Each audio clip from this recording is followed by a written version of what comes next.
పరిశుద్ధ బైబిల్ గ్రంథములో నుండి 22వ కీర్తనను ఒకసారి మనము ధ్యానం చేద్దాం. 22, 23, 24 ఈ 3 అధ్యాయములు కూడా క్రీస్తు ప్రభు యొక్క మరణము, పునరుద్ధానము, ఆయన పొందబోతున్నటువంటి కిరీటముల గురించి వ్రాయబడి ఉన్నాయి.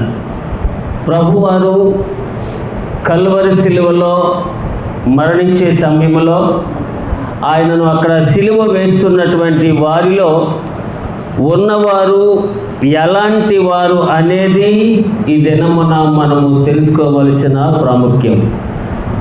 ఆ గొల్గొతా కొండ మీద ప్రభుని సిలువ వేస్తున్నటువంటి వారు మనుషుల, మృగాల,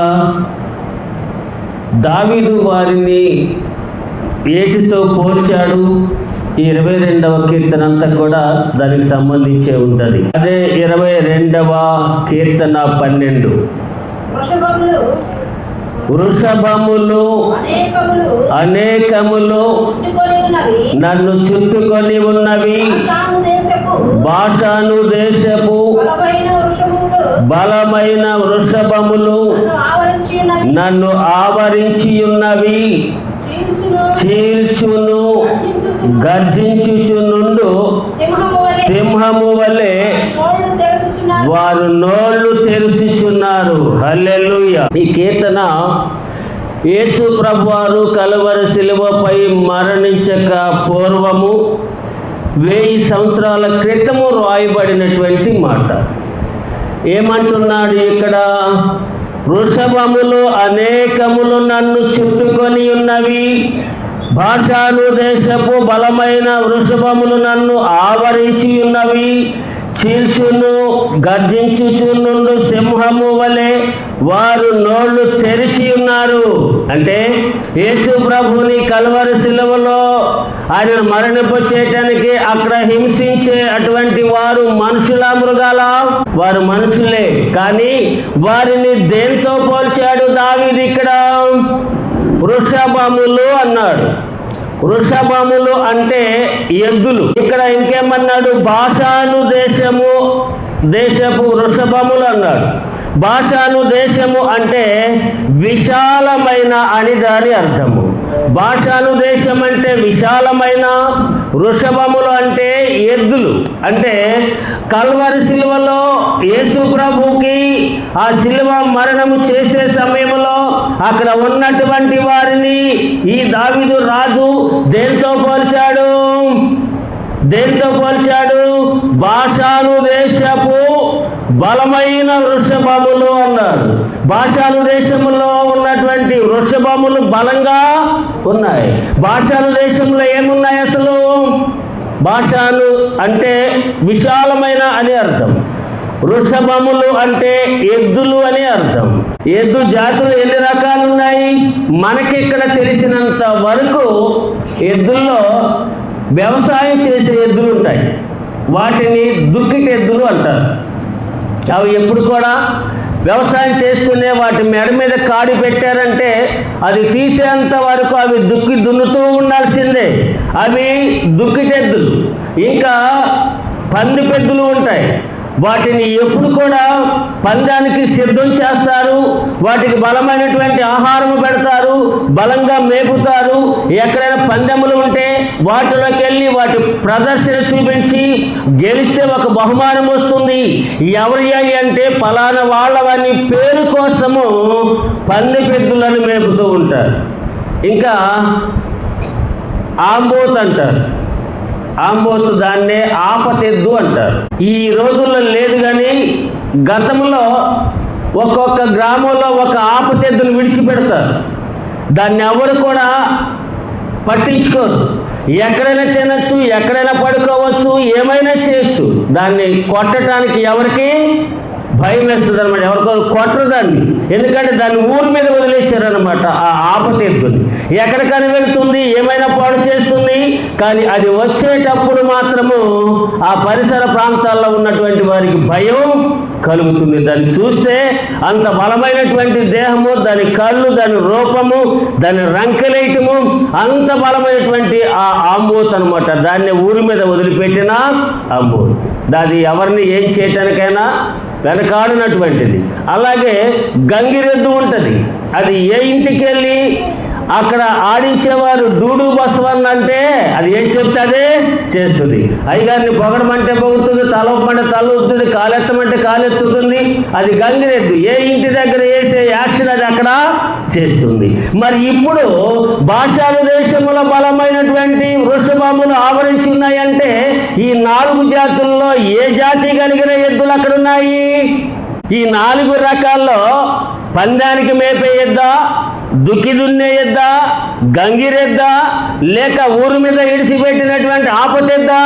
అక్కడ ఆవరించిన యేసు ప్రభువారిని హింసిస్తున్నటువంటి వారిని ఉద్దేశించి దావీదు ప్రభువారి మరణానికి ముందే 1000 సంవత్సరాల క్రితమే ఈ యొక్క ప్రవచనాన్ని ప్రవచించాడు.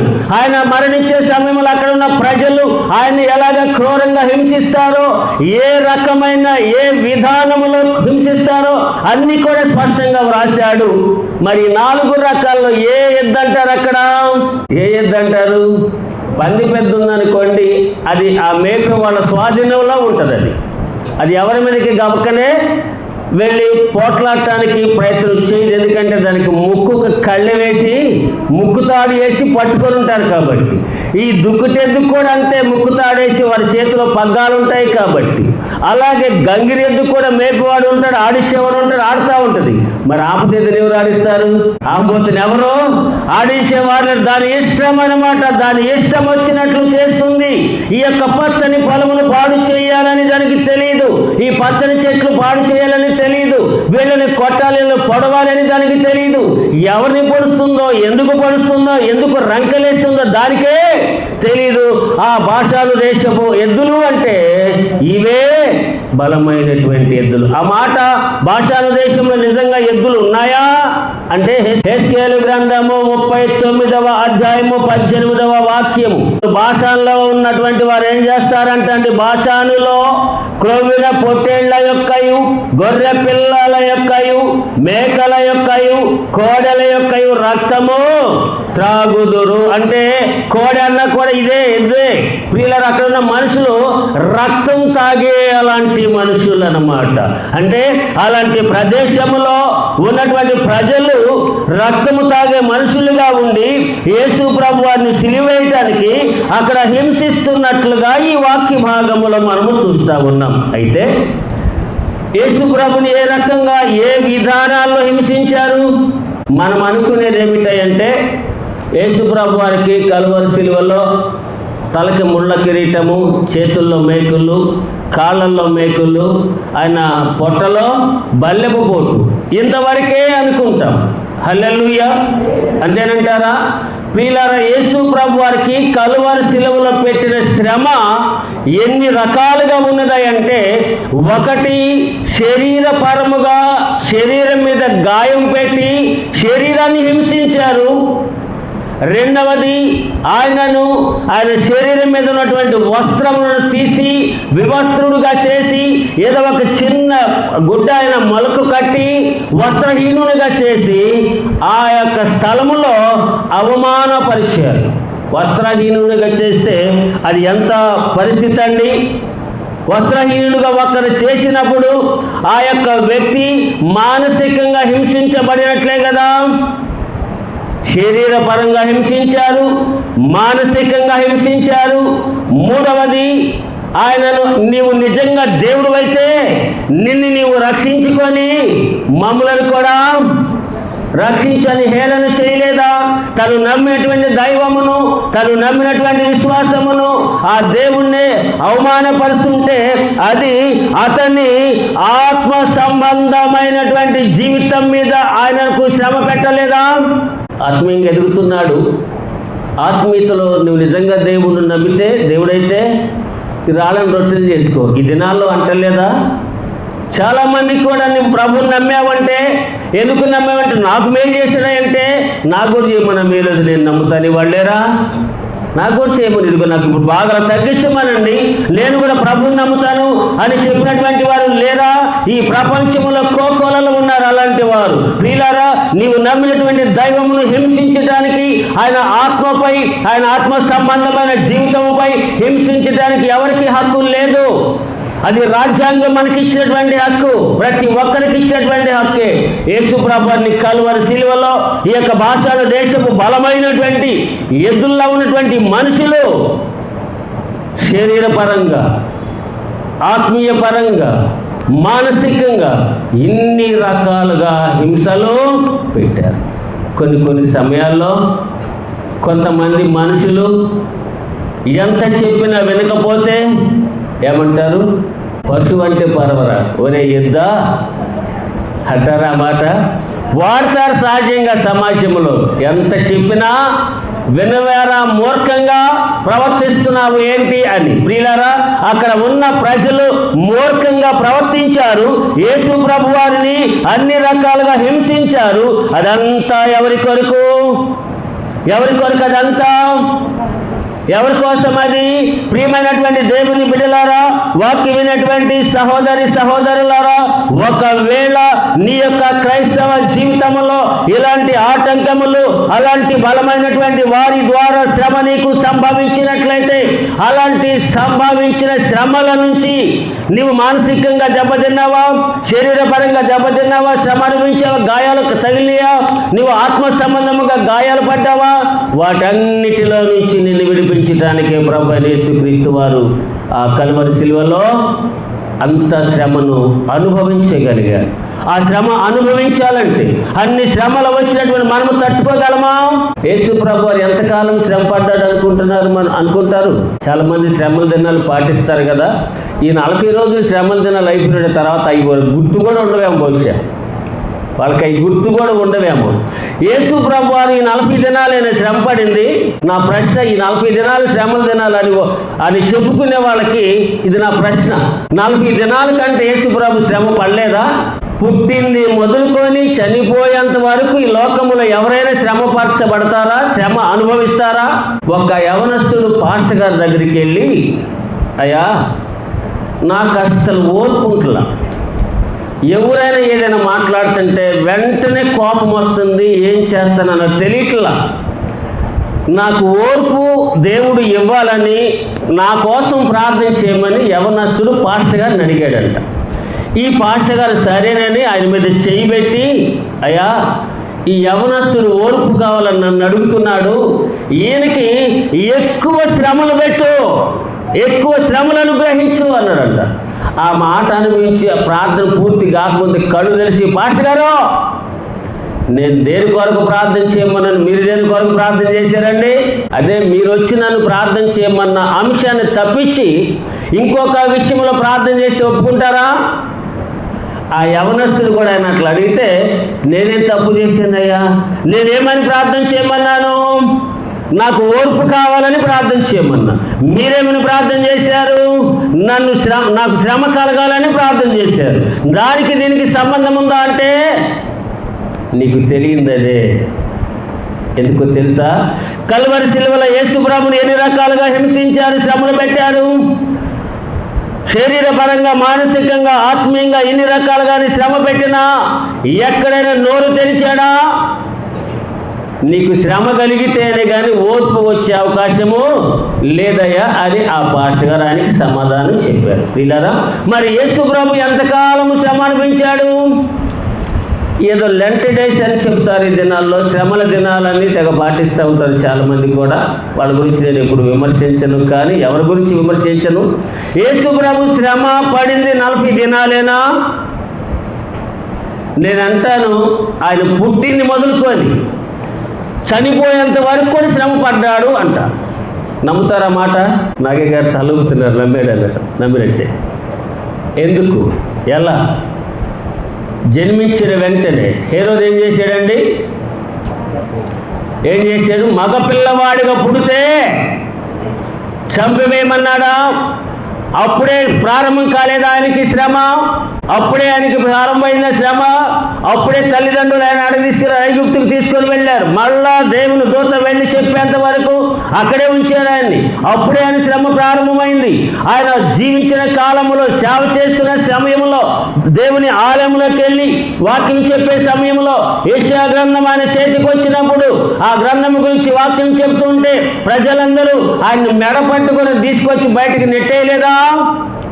అప్పుడు శ్రమ పడలేదా? అప్పుడు లేని శ్రమ, జన్మించినప్పుడు లేని శ్రమ, ఈ సిలువ యాగం చేసేటప్పుడు ఆయన శ్రమ పడ్డాడా? ఆయన జీవితం అంతా శ్రమలేనండి. జీవితం అంతా శ్రమలే పడ్డాడు ఆయన. ఈ 40 దినాలు ఏదో మనం పాటించి తర్వాత మర్చిపోతే ఉపయోగం అనేది లేదు ప్రియులారా. ప్రతి దినము క్రీస్తు పడిన శ్రమలు మన కొరకేనని, నా కొరకు, మన కొరకు, అందరి కొరకు అని తెలుసుకున్న ప్రతి ఒక్కరు కూడా ఈ మానసికంగా, శరీరపరంగా, ఆత్మీయంగా శ్రమ పడిన ప్రతి ఒక్క విశ్వాసి కూడా కల్వరి సిలువలో ఆయనను ఆవరించినటువంటి ఎద్దుల్లాగా ఉన్నటువంటి వారిని మనము జయించడానికే ఈ లోకములు ఎవరైతే మనల్ని అలా హింసిస్తూ ఉన్నారో, ఏమి చేస్తున్నారో, ఎందుకు చేస్తున్నారో తెలియని పరిస్థితుల్లో ఉన్నటువంటి మనలను ఆ శ్రమ పడే జీవితంలో నుంచి ప్రశాంతమైన, సమాధానంతో కూడిన, శాంతితో కూడిన జీవితంలోకి నడిపించడానికే ప్రభువైన యేసుక్రీస్తు వారి శిలువ యాగము చేయటం జరిగింది. ప్రియులారా, రెండవది ఏమన్నాడు? మళ్ళా 22వ కీర్తనకు రండి. 2వ మాట ఎవరి గురించి చెప్పాడు ఇక్కడ? ఎవరి గురించి చెప్పాడు? చీల్చుచును గర్జించుచునుండు సింహము వలె వారు నోళ్ళు తెరచుచున్నారు. సింహం అంటే ఎవరండి? సింహము ఎవరు? 1 పేతురు పత్రిక 5వ అధ్యాయము 8వ వచనము. నిబ్బరమైన బుద్ధి గలవారై మెలకువగా ఉండుడి.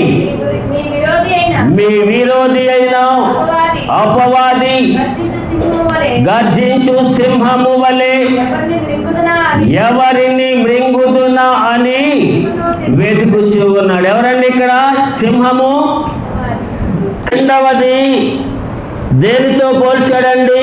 ఒకటేమో బలమైన భాషాను దేశపు వృషభములు అన్నాడు, రెండవది సింహము అన్నాడు. సింహం ఏం చేస్తుంది? వేటాడటానికి మొదలు పెడితే వెనకడుగు వేయటం అనేది దాని జీవితంలో లేదు.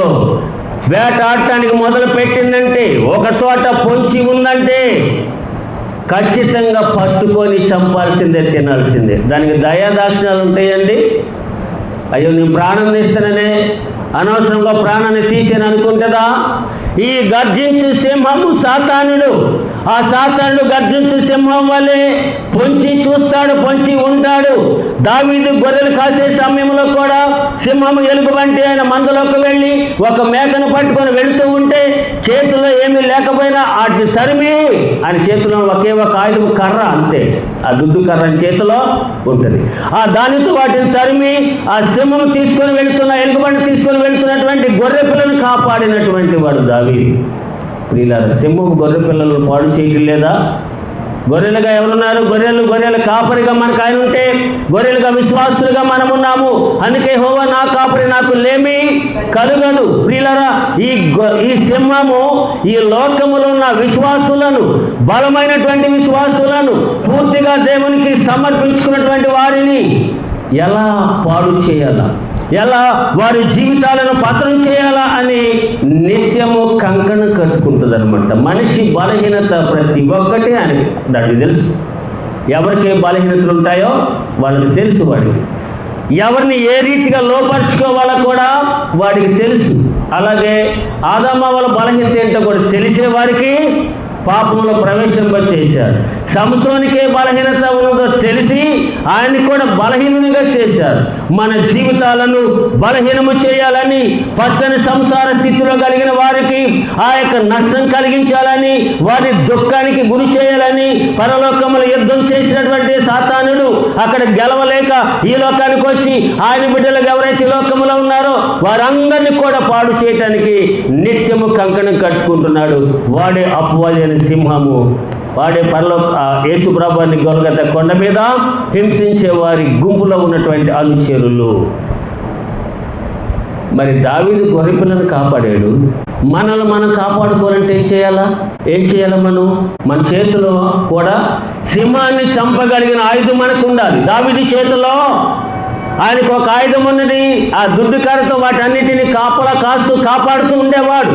మరి మన చేతిలో ఏముండాలి? సింహమైన సాతాను ఎదిరించాలంటే భారతదేశానికి మొట్టమొదట బైబిల్ తెలుగులో తర్జుమా చేసి తమిళనాడు రాష్ట్రంలోనికి ఈ యొక్క సేవను తీసుకువచ్చి ప్రారంభించి క్రైస్తవుడు అని క్రీస్తు నమ్మినటువంటి వారందరి చేతుల్లో ఈ బైబిల్ పెట్టాడు.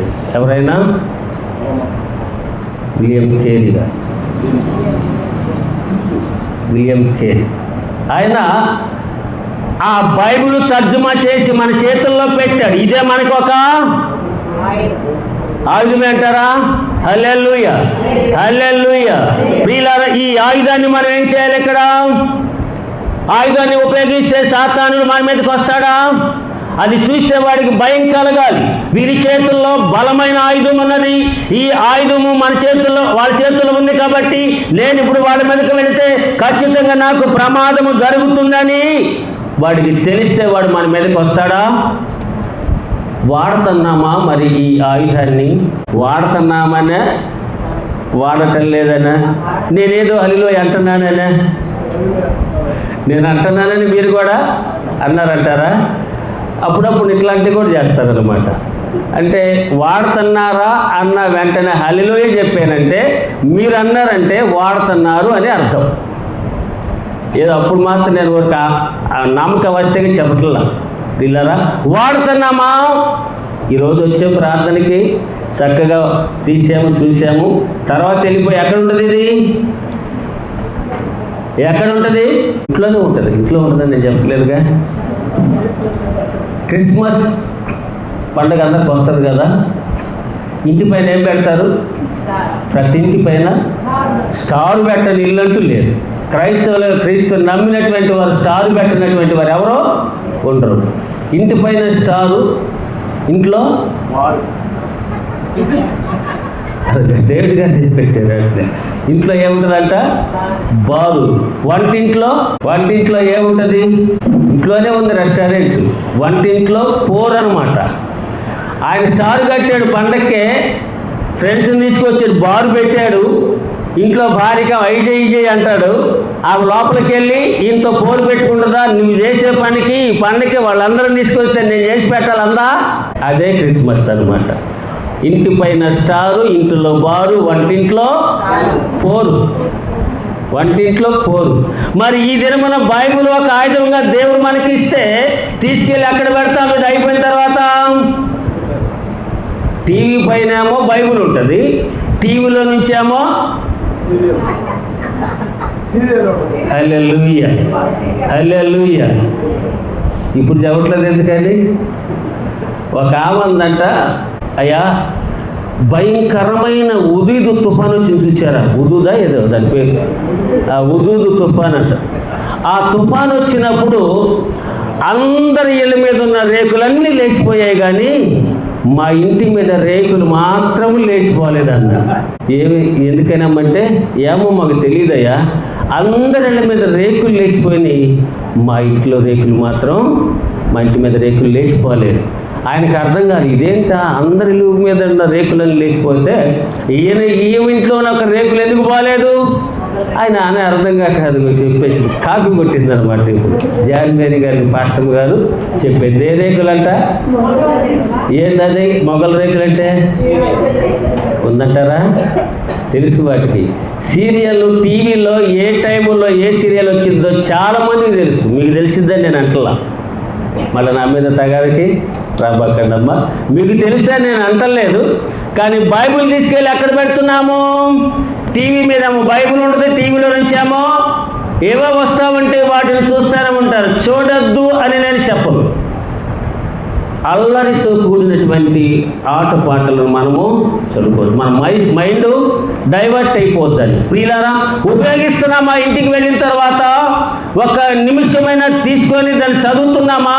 పడుకోబోయేటప్పుడు కానీ, ఉదయాన్నే నిద్ర పడక నుంచి లేచినప్పుడు కానీ ఒకసారి దాన్ని తీసి, ఒకవేళ మనకు చదువు వస్తే చదువుతున్నామా, చదువు రాకపోతే దాన్ని అలా ఓపెన్ చేసేనా 2 నిమిషాలు ప్రార్థన చేసుకొని మన పనులు ప్రారంభిస్తున్నామా? 2 నిమిషాలు ప్రార్థన చేసుకొని మనము నిద్రలోకి ఉపక్రమిస్తున్నామా? ఉపయోగిస్తున్నామా ఈ ఆయుధాన్ని? ఈ ఆయుధం మనం ఉపయోగించడం లేదు కాబట్టి సాతానుడి లోకములో అనేక మందిని శ్రమలకు గురి చేస్తున్నారు. ఆ సింహమైన సాతాన్ని కల్వరి శిలువలో యేసు ప్రభు జయించాడు. ఇలాంటి సాతాన్ని మీరు కూడా జయించాలని, వాడి అనుచరులు జయించాలని మనకు ఒక ఆయుధంగా ఈ యొక్క బైబిల్ గ్రంథాన్ని ఇచ్చాడు. మీరు జయించమని, వృషభములు బలమైన ఎద్దులు జయించడానికి దేవుడు మన యొక్క విశ్వాసమునకు అక్కడ మీరు బలమైన వాటిని జయించాలంటే మీకు ఒక ఆయుధాన్ని ఇస్తున్నానని ఈ యొక్క బైబిల్ అనే ఆయుధాన్ని ఇచ్చినప్పుడు మనం వాడి ఉపయోగించుకోలేకపోతే ఆ శ్రమలు, సాతాను పెట్టే చిక్కులు అన్నీ కూడా మన ఇంట్లోనే ఉంటాయి. మళ్ళీ 22వ కీర్తనలో ఇంకొక మాట కూడా ఉంది. ఒకసారి బైబిల్ గ్రంథములోనే అదే 22వ కీర్తన 15 చూడడం ఇంకా బాగుంది. నా బలము ఎండిపోయి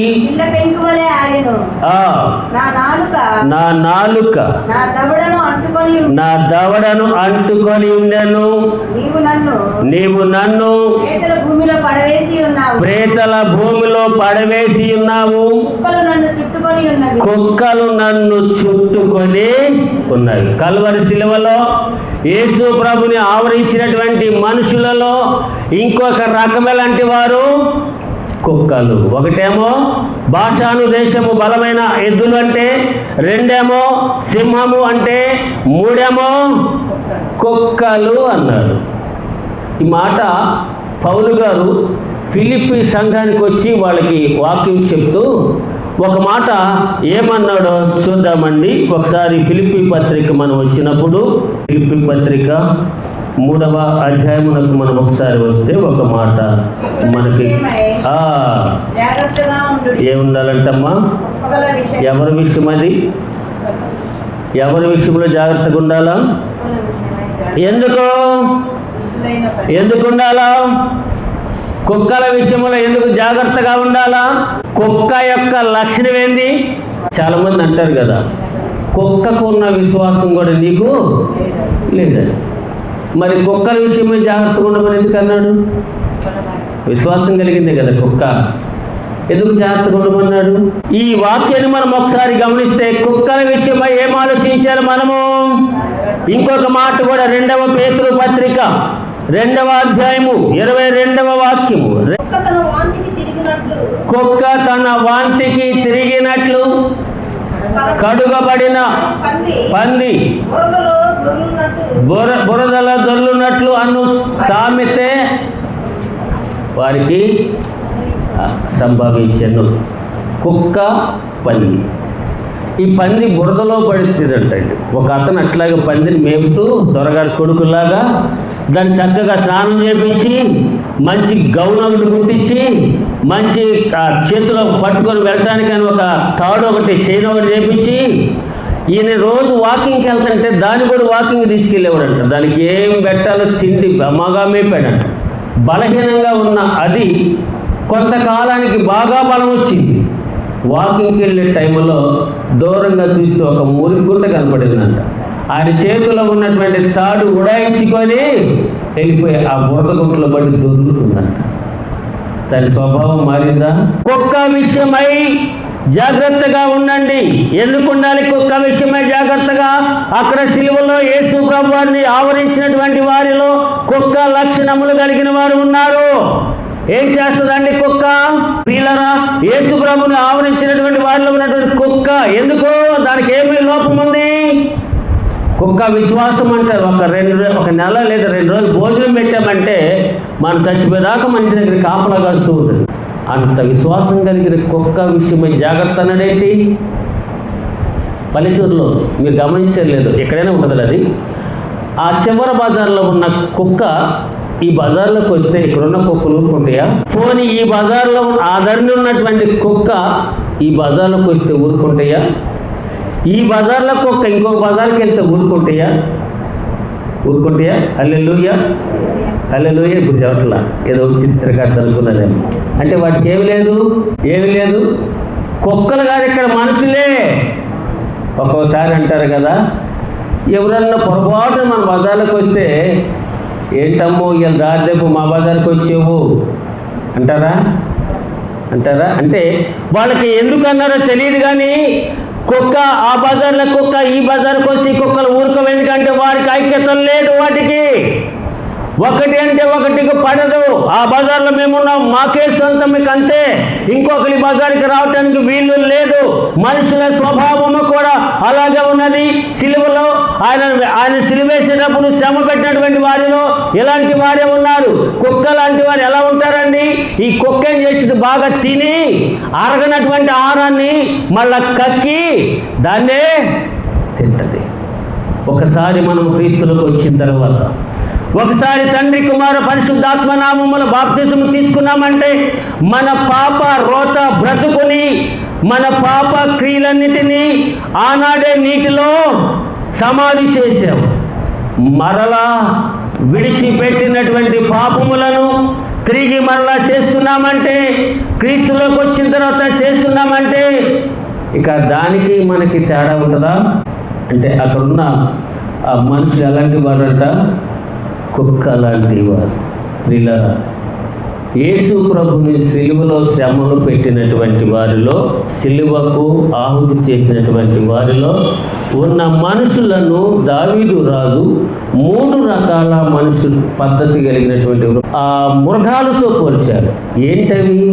ఒకటేమో బాషాను దేశపు బలమైన ఎద్దు అన్నాడు, రెండేదేమో సింహం అన్నాడు, మూడవదేమో కుక్క అన్నాడు. అలాంటి స్వభావము కలిగిన మనుషులు ఆయనను అక్కడ శ్రమ పెట్టారు. వాటిలో నుంచి, కుక్క లాంటి స్వభావం కలిగిన వారిలో నుంచి విడిపించడానికి, సింహములాగా మనల్ని గర్జించి మనల్ని మింగాలి పాడు చేయాలనే శ్రమల నుంచి, అలాగే బలమైనటువంటి ఎద్దులలాగా మన మీద పడి దౌర్జన్యం చేసే వారి నుంచి మనల్ని ఈ లోకములో వేరుపరిచి ఆయన ప్రత్యేకముగా ఆయన రాజ్య నివాసులుగా చేసుకోవడానికి, ఆ పరలోకపు వారసత్వాన్ని ఇవ్వటానికి ఆయన అంత త్యాగం చేశాడే, అంత శిలువ మరణము పొందాడే. ఎక్కడ ఏ విధమైనటువంటి శ్రమ ఆయనకు పెట్టినప్పటికీ ఎక్కడ కూడా నోరు తెరిచి మాట్లాడలేదే. మరి అంత శ్రమ ఆయన జీవితం అంతా, జన్మించిన మొదలు మరణించేంత వరకు కూడా శ్రమలేనే. అలాంటి శ్రమ ఆయన పడ్డాడు కాబట్టి తిరిగి పునరుద్ధరణ పరలోకములో ఉన్నాడు. మన ఉద్దేశం ఏంటి? మన ప్రయాణం ఏంటి? ఎవరము మనము? ఎందుకు ఈ లోకములో ఉన్నాము? ఎందుకు ఆయన ఆరాధించాలి? మనందరం కూడా ఈ లోకములో ఒక యాత్రికులమే, అంటే ప్రయాణికులం. ఎక్కడికి ప్రయాణం చేస్తున్నాము? ఈ లోకము నుండి పరలోకానికి. ఆ లోకమునకు వెళ్ళాలంటే ఈ లోకములో ఈ ప్రయాణానికి తగినటువంటి కావలసినటువంటి వాటిని మనము సమకూర్చుకోవాలి. వాటిని సమకూర్చుకోవడం అంటే దేవుని యొక్క మాటలే మనం విన్న తర్వాత వాటి ప్రకారం జీవించాలి. ఈ లోకములో ఒకవేళ బలమైన ఎద్దులు ప్రభుని హింసించినట్లుగా నీవు కూడా బలమైన వ్యక్తిగా ఉంటే నీకు ఆ రాజ్యం అనేది లేదు. ఒకవేళ సింహం వల్ల ఎవరైనా పాడు చేద్దామనే మనస్తత్వం కలిగి ఉంటే ఆ రాజ్యం నీకు లేదు. ఒకవేళ కుక్కలలాగా తిని అరగక కక్కి మళ్ళా తిన్నామంటే ఆ రాజ్యం మనకి లేదు. ఆయనతో మనకి స్నేహము లేదు, ఆ రాజ్యము మనకి లేదు, ఆ యొక్క సంబంధము కూడా మనకి ఉండదు. ఈ కుక్కలు వెలుగులు ఉంటాయంట పరలోకానికి. 22:15 అదే చెప్తాడు, ఇది ప్రకటన గ్రంథంలో. కుక్కలు వెలుపలా ఉంటాయని. ప్రియులారా, అలా మనం బయట ఉండకూడదని, ఈ బలమైనటువంటి ఎద్దుల్లాగా ఉండకూడదని, హింసించే ఎద్దుల్లాగా ఉండకూడదని, ఒకరిని బాధ పెట్టి ఒకరిని బలి చేసేవారిగా ఉండకూడదని, చేసిన పాపము క్రీస్తులోకి వచ్చిన తర్వాత మరలా చేయకుండా ఉండాలనే ఆయన సిలువలో శ్రమ అనుభవించారు. ఆ శ్రమకు, ఆ మరణానికి, పునరుద్ధానమునకు మనము కూడా వారసులుగా ఆయనతో లేపబడి పరలోకములో ఉండాలి అని అనుకుంటే ఈ 3 లక్షణాలు కలిగినటువంటి మనస్తత్వాన్ని మనము విడిచిపెట్టగలిగిన వారమై ఉండాలి. అవి విడిచిపెట్టకపోతే ఈ లోకములో ఆ శ్రమల దినాలు పాటించేవారైనా, లేకపోతే క్రీస్తుని స్వరక్షకుడిగా అంగీకరించేవారైనా, పరలోకములో ఉండాలి అనే ధన్యత కొరకు ప్రాకులాడేవారైనా వాటిని విడిచిపెట్టకపోతే వారి భక్తి జీవితము వ్యర్థమైపోతుంది. వ్యర్థమైపోయిన తర్వాత మనం ఎంత ప్రాకులాడినా, ఎంత కొట్లాడినా ఉపయోగము లేదు. తల్లిలారా, దేవుడు మన కొరకు ఏర్పాటు చేసినటువంటి ఆ దీవులను మనం కోల్పోకముందే ఆయన సిలువలో శ్రమ పడ్డాడు అనేది ఒకటే తెలుసుకుంటున్నామే కానీ ఏ రకంగా మనల్ని విడిపించాడు, అక్కడున్న మనుషులు ఎలాంటి వారు, మనం ఎలాంటి వారమి అనేది కొంచెము బుర్ర పెట్టి ఆలోచించాలి. లోకంలో ఎవరికి లేని ఆలోచన. అన్నీ 4 కాళ్ళ మీద ఉంటే మనిషి ఒక్కడే 2 కాళ్ళ మీద నడవగలుగుతున్నాడు. అది దేవుడి భాగ్యం కదా. మనిషికి ఒక్కడికే దేవుడు ఆలోచించే ఆ భాగ్యాన్ని ఇచ్చాడు. ఏటికి కూడా ఆలోచన లేదు. మన మనుషులమా మృగాలమా? మనుషుల్లాగా జీవిస్తే ఆయన శ్రమ పడే సమయంలో, శ్రమపడి సిలువ వేయబడి ఎలా తిరిగి లేపబడి ఇప్పుడు పరలోకంలో ఉన్నాడు, ప్రశాంతంగా తండ్రిని కుడిపార్శ్వం ముందు ఉన్నాడు. ఆ భాగ్యానికి మనము నోచుకుంటాం. ఆ స్థితిలోకి మీరు వెళ్ళాలి, ఆ స్థితిలో మీరు ఉండాలి. ఎత్తబడే సంఘములో మన సంఘం కూడా ఉండాలి అనే ఉద్దేశంతో ఈ యొక్క మధ్యాహ్న కాల సమయంలో ఈ మాటలు తెలియచేస్తున్నాను. విన్నా మనము ఈ 3 మృగాలు, ఎద్దుల్లాగా, సింహంలాగా, కుక్కలాగా, ఆ మృగాల్లాగా ఉండక మనుషుల్లాగా జీవించి దేవుని రాజ్యానికి వారసులు అవుదాం. అట్టి జీవితంలో మీరందరూ కొనసాగాలని ప్రభు పేరిట ఈ మధ్యాహ్న కాల సమయంలో మాటలు తెలియజేస్తూ ముగిస్తా ఉన్నాను. దేవుడి మాటలు దీవించి ఆశీర్వదించును గాక. ఆమేన్.